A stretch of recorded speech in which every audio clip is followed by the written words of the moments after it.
જ્ઞાન માર્ગ તરફ ચાલતો હોય એ જોર લગાવે, એનામાં બળ હોય, તાકાત હોય. આપણને કોઈ દોરડાથી બાંધે અને આપણે એકદમ તાકાત કરીએ, જોર લગાવીએ અને દોરડું તૂટી જાય અને આપણે બંધનથી મુક્ત થઈએ. આ છે જ્ઞાન માર્ગ. બીજો ભક્તિ માર્ગ, એમાં સંકોચ આવવાનું હોય. બંધનમાં બંધાયો હોય જીવ, આપણને કોઈ થાંભલી સાથે બાંધી દે અને એમાંથી છૂટવું હોય તો પહેલા તો જોર લગાવીએ તો દોરડું તૂટી જાય ને છૂટીએ, અને પછી એકદમ સંકોચાય, આપણા શરીરને સંકોચીએ એટલે બંધન ઢીલું પડે અને એમાંથી આપણે મુક્ત થઈ જઈએ. ત્રીજો માર્ગ સહેલામાં સહેલો માર્ગ છે શરણાગતિનો. પરમાત્મા જીવને પૂછે છે કે તારે સોહમનો માર્ગ ગમે છે, દાસોહમનો કે પછી શરણાગતિનો? તું કેવી રીતે છૂટીશ?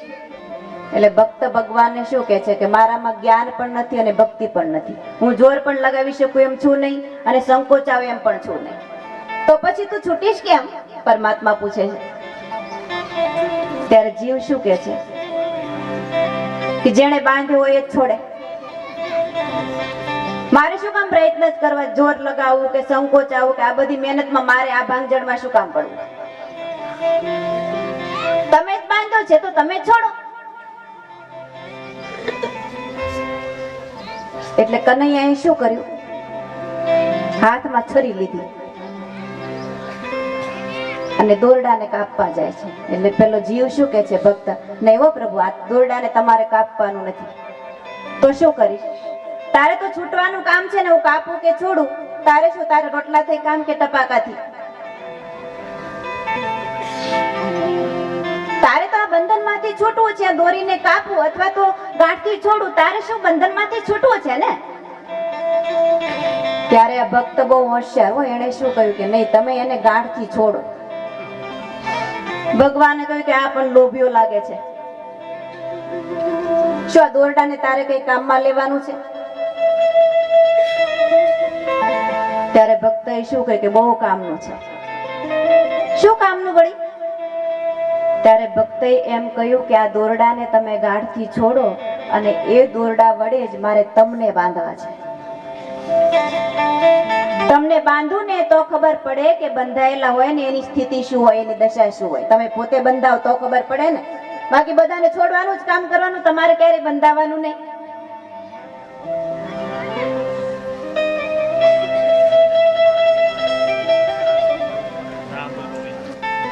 પરમાત્માએ છોડ્યો અને પરમાત્માને બાંધવાનું પણ કોને કામ કર્યું? માં યશોદાએ. કથામાં આવશે આગળ લીલામાં. ખૂબ તોફાન કરે છે, ખૂબ ફરિયાદો કરે ગોપીઓ. ત્યારે માં પણ એક દિવસ પાછળ દોડ્યા અને થાંભલી સાથે બાંધ્યા. જેના મોહ બંધનમાં આ દુનિયા વિટાણી,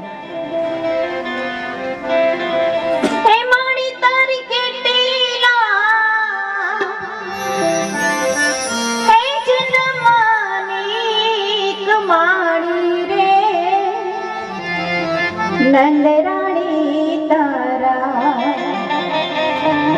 આંગણા,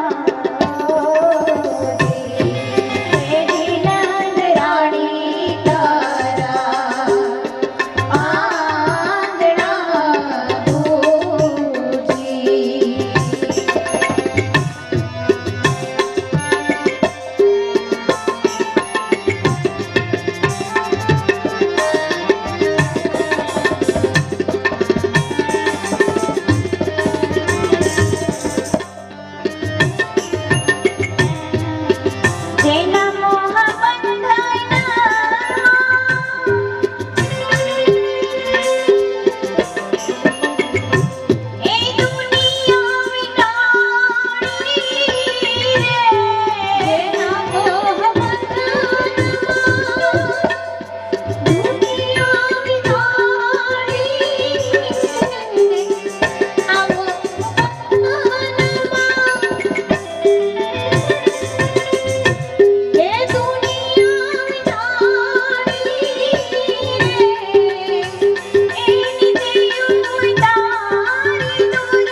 વકીલ ભગવાન સાંખ્ય યોગ આગળ લઈ જાય છે, કહે છે કે માં,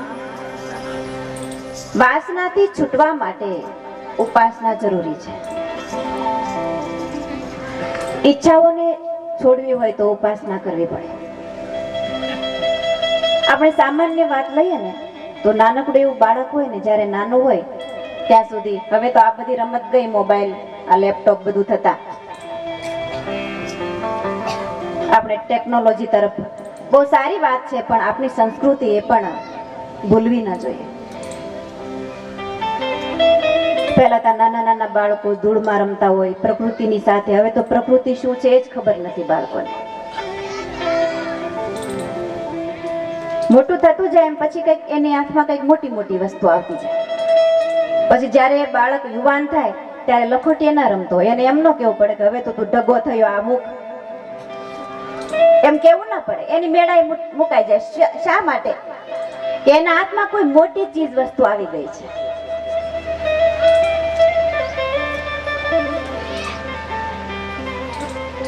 તમ જ્યારે જ્યારે જીવનમાં ભક્તિ આવતી જાય ને એટલે એની મેળાએ આસક્તિ છૂટતી જાય, અને છોડવી ન પડે.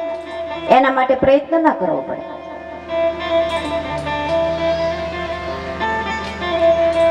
અને એમાં કોઈની બરાબરી પણ કરવા ન જવાય.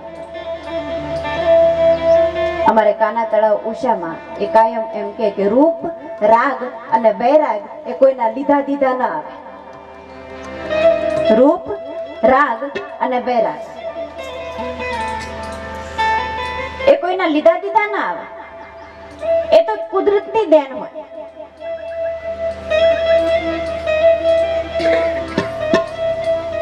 મને એમ થાય કે મારે લતાબેન જેવું ગાવું છે, પણ ન ગાઈ શકું.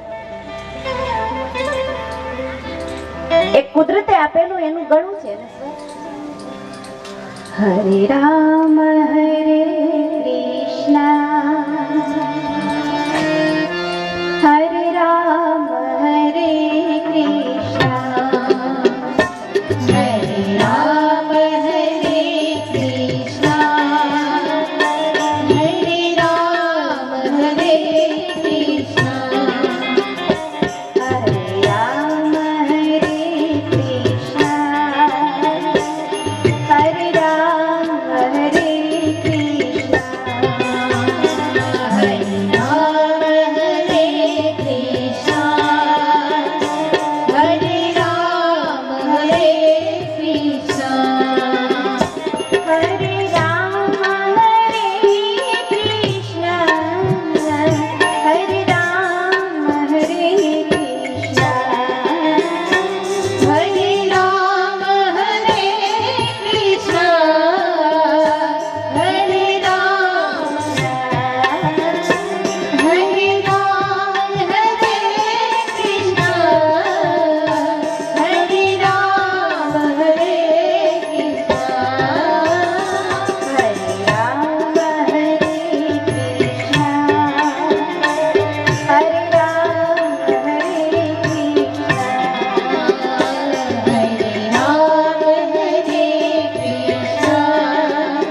રૂપ, રાગ અને વૈરાગ એ કોઈના લીધા દીધા ના આવે. ભક્તિનું આગમન થાય એટલે આસક્તિએ જવું જ પડે. ડોંગરે બાપુ કાયમ કહેતા કે જેમ જેમ ભજન વધે ને એમ એમ ભોજન ઘટે. ભજન વધતું જાય એટલે ભોજન એના તરફથી લક્ષ્ય એક બાજુ જતું રહે.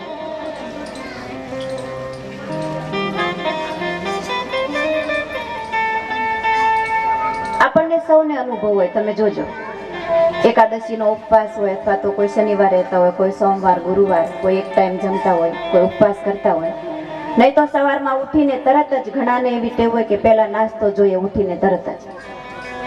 પણ જ્યારે તમને ખબર છે કે આજે શનિવાર રહેવાનો જ છે, આજે એકાદશી છે જ, તો તે દિવસે તમને જમવાનું યાદ નહીં આવે.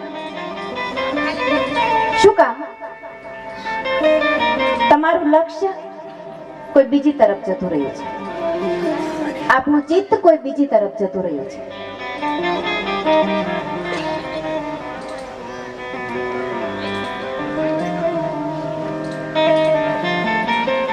ગોવિંદ જય જય ગોપાલ જય જય ગોવિંદ જય જય ગોપાલ જય જય ગોવિંદ જય જય ગોપાલ જય જય ગોવિંદ જય જય ગોપાલ જય જય ગોવિંદ જય જય ગોપાલ જય જય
ગોઠવી દો. બેકિંગ નથી મળતું.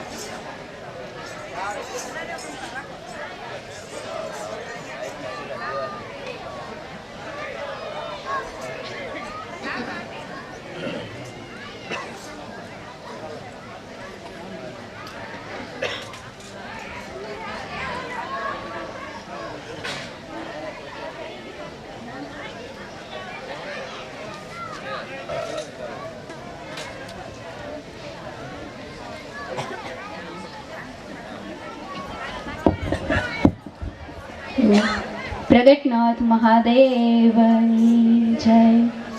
શ્રીમદ ભાગવત ધર્મ મંગલ મહોત્સવના તૃતીય દિવસના પ્રથમ સપ્તાહની અંદર દરેકને હૃદયવત વંદન. આજથી 122 વર્ષ પહેલા સ્વયં દેવાધિદેવ શિવાજી ધાંબેલિયા પરિવારની આ પાવન ભૂમિ પર સ્વયં શિવલિંગ સ્વરૂપે જી દાદાએ એક શિવાલય અને મંદિર સ્વરૂપમાં ફેરવી અને એક મંદિરનું નિર્માણ કર્યું, જેને આપણે પ્રગટનાથ મહાદેવ તરીકે ઓળખીએ છીએ. અને આજથી 39 વર્ષ પહેલા આપણા પૂજનીય એવા વડવાઓએ એક સુંદર મજાની કથાનું આયોજન કરેલું હતું, જે વડીલો આ સભા મંડપની અંદર બેઠા છે, દરેકે દરેક વડીલ એના સાક્ષી છે. અને એ જ વડીલોના અનુભવ કે છે કે આજથી 29 વર્ષ પહેલા જે સુંદર મજાનું કાર્ય થયું હતું, એવું આજે ફરી આ પાવન ભૂમિ પર થઈ રહ્યું છે અને આપણે સૌ એના સાક્ષી બન્યા છીએ.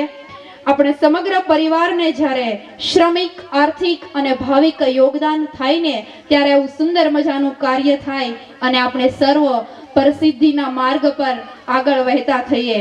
તો શ્રીમદ ભાગવત કથા અંતર્ગત રામાદાદા તથા માધાદાદા પરિવાર દ્વારા પ્રસંગ માટે આપેલા આર્થિક ફંડની એક યાદી, જેમાં સમગ્ર કથાના દરેકે દરેક દિવસમાં ભોજન પ્રસાદના દાતાશ્રીઓ, જેના અત્રેથી નામ પ્રસ્તુત કરું છું. 1,25,000 રૂપિયા સ્વર્ગસ્થ શ્રી રતિલાલ છગનભાઈ તથા લક્ષ્મણ દાદા અને અર્જણભાઈ. દ્વિતીય દિવસ 1,25,000 રૂપિયા સ્વર્ગસ્થ શ્રી માવજી દાદા પરિવાર.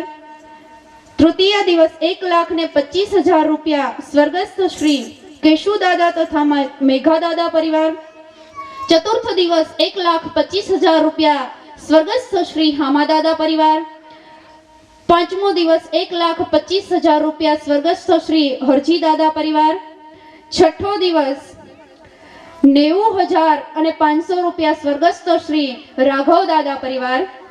દરેકને વંદન તથા વક્તાશ્રીના દાતાશ્રી રૂપિયા 65,000 સ્વર્ગસ્થ શ્રી ભીખાભાઈ માધાભાઈ પરિવાર. ભાગવત કથા પ્રારંભ પોતીના દાતાશ્રી રૂપિયા 41,000 રૂપિયા શ્રી મનસુખભાઈ લક્ષ્મણભાઈ. કથા અંતર્ગત આર્થિક ફંડના દાતાશ્રી રૂપિયા 5100 સ્વર્ગસ્થ શ્રી મૂળજીભાઈ દેવરાજભાઈ નવાગામ. રૂપિયા 5100 શ્રી હરિભાઈ રવજીભાઈ નવાગામ, હરજીભાઈ. તો આ સમગ્ર દાતાશ્રીઓનો જે પરિવારનો પ્રેમ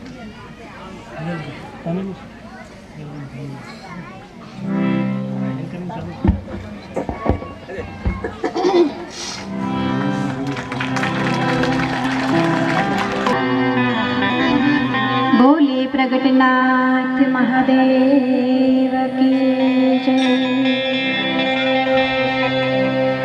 ચિરંજીવી હિરલે ખૂબ સરસ જે પ્રગટનાથ મહાદેવની જે કથા, જેનું પ્રાગટ્ય અને દાતાઓશ્રીના નામ એનું અભિવાદન કર્યું. આવી દીકરીઓ તૈયાર થતી હોય અને અમે તો એ માટે તો આ ભેદ પહેર્યો છે.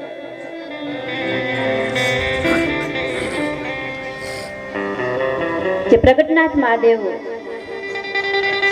હિરલે હમણાં વાત કરી, 120 વર્ષ પહેલા પ્રગટ થયેલા. કે વડીલો કંઈક કૂવો ખોદતા હતા, મેં રાઘવભાઈ અને અહીં પ્રગટ થતા હોય તો અહીં તો તમે ભાગવત કથા બેસાડી, પણ એ તમારી અનેક પેઢીઓનો ઉદ્ધાર થઈ ગયો હોય ને, તો જ ભગવાન અહીં ખુદ પ્રગટ થતા હોય છે.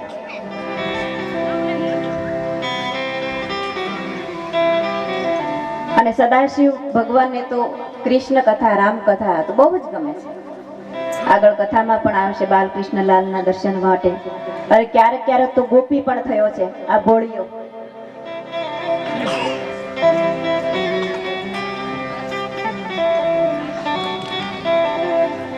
તો કથા તરફ જઈએ. કપિલ ભગવાન કહે છે કે માં, આસક્તિને દૂર કરવા માટે, વાસનાને દૂર કરવા માટે ઉપાસના જરૂરી છે. તો માં કહે છે કે એ કરવા માટે શું કરવું જોઈએ? ઉપાસના તરફ આપનું લક્ષ્ય જાય, ધ્યાન જાય, તો એના માટે શું કરવું જોઈએ? કપિલ ભગવાને કહ્યું કે સત્સંગ કરવો.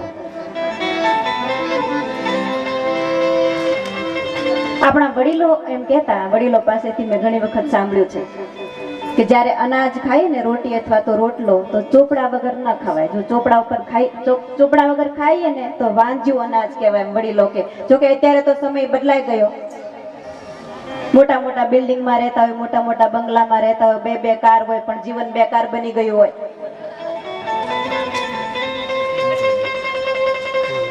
કુદરતે ખૂબ આપ્યું હોય, જ્યારે ખાવા જેવા હોય ત્યારે ખાવાનું ન હોય ને ખાવાનું મળે ત્યારે ખાવા જેવા ન રહીએ. રોટી ચોપડેલી ખાવી છે, ઘીમાં જગોળીને ખાવી છે, પણ ડોક્ટરે મના કરી છે. શું કરવું? ખૂબ મીઠાઈ ખાવાની ઈચ્છા થાય પણ ડોક્ટરે મનાઈ કરી. ડાયાબિટીસ આવ્યો છે, શું કરવું? શુગર છે.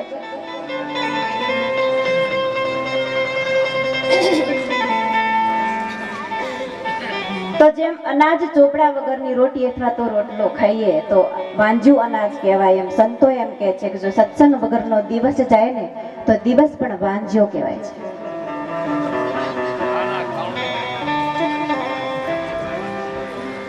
સત્સંગ કરવો તો સત્સંગ કેવો કોને? તો સંતોનો સંગ કરવો, ભજન કીર્તન. એક વખત ભગવાન શ્રી હરિ નારાયણ અને નારદજી સત્સંગ કરી રહ્યા છે. ભગવાન શ્રી હરિ પોતાના શ્રી મુખથી સત્સંગનું વર્ણન કરી રહ્યા છે. એટલે નારદજીએ પ્રશ્ન કર્યો કે પ્રભુ, આપ સત્સંગનું વર્ણન તો બહુ કરો છો, મહિમા ખૂબ વર્ણવો છો, પણ સત્સંગનું ફળ શું?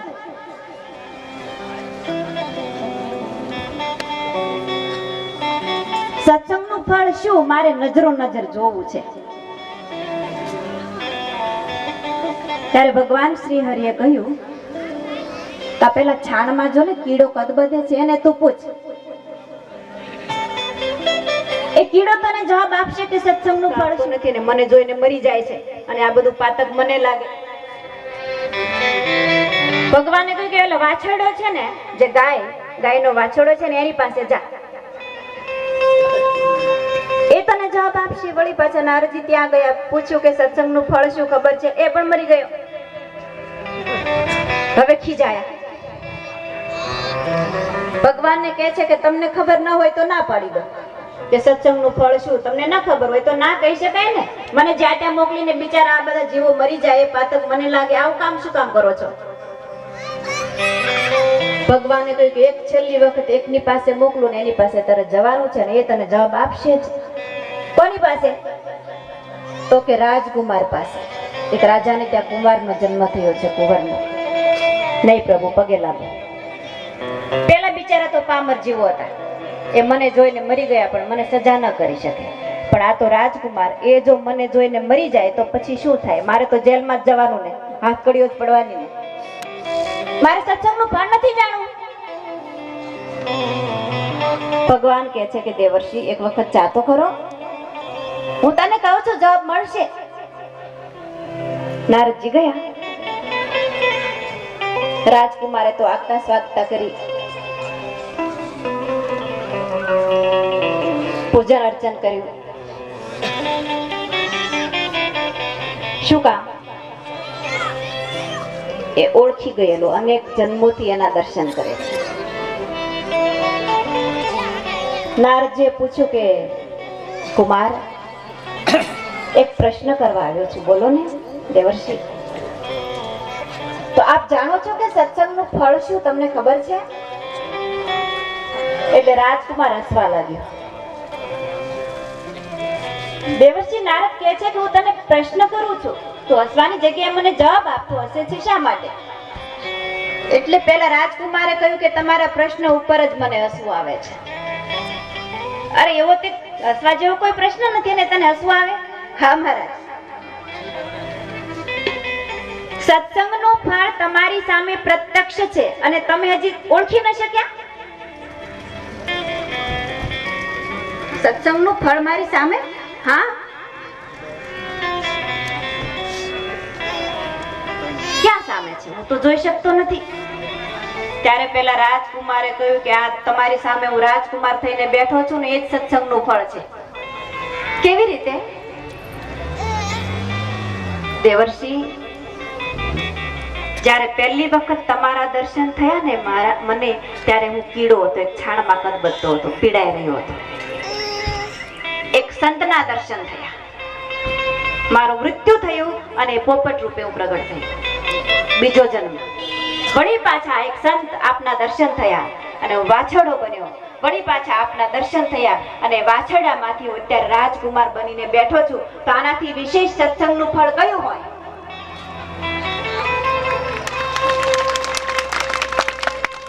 ચાર જન્મોથી તમારા દર્શન કરું છું ને ક્યાં પહોંચો? એક કીડામાંથી એક રાજકુમાર બન્યો છું. આ સત્સંગનું ફળ છે.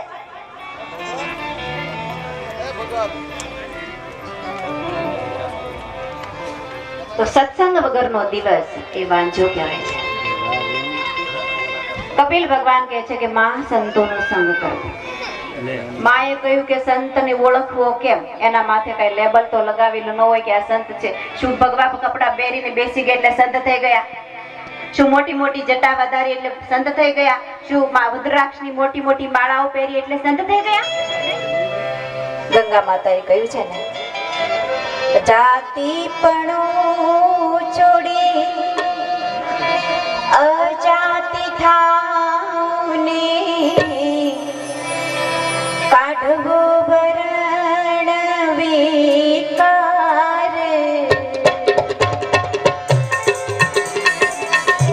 જાતિ પણ છોડી અજાતિ થાવને જાતિને માની લઈ હરિ હૃદયમાં એવી રીતે દેવુની દેવાને. ઓ એવી રીતે દેવુની દેવાને ભક્તિ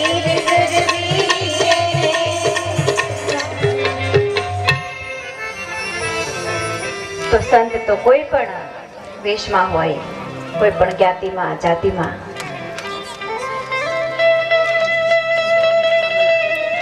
માં જેના નજીક જવાથી પરમ શાંતિનો અનુભવ થાય તો એ વ્યક્તિની પાસે જવાથી માની લેવું કે આનામાં સંતત્વ પડ્યું છે. કોઈ અજાણી વ્યક્તિ ભલે હોય, આપણે એને આંખની પણ ઓળખાણ ન હોય, અને છતાં થોડી વાર એની પાસે બેસતા આપણને આપણું આખા જીવનની પોથી ખોલી દેવાનું મન થાય ને, તો એ માનવું કે આનામાં સંતત્વ પડ્યું છે.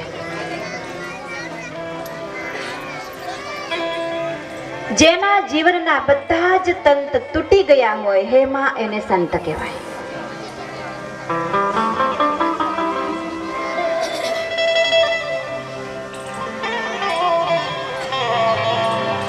સંત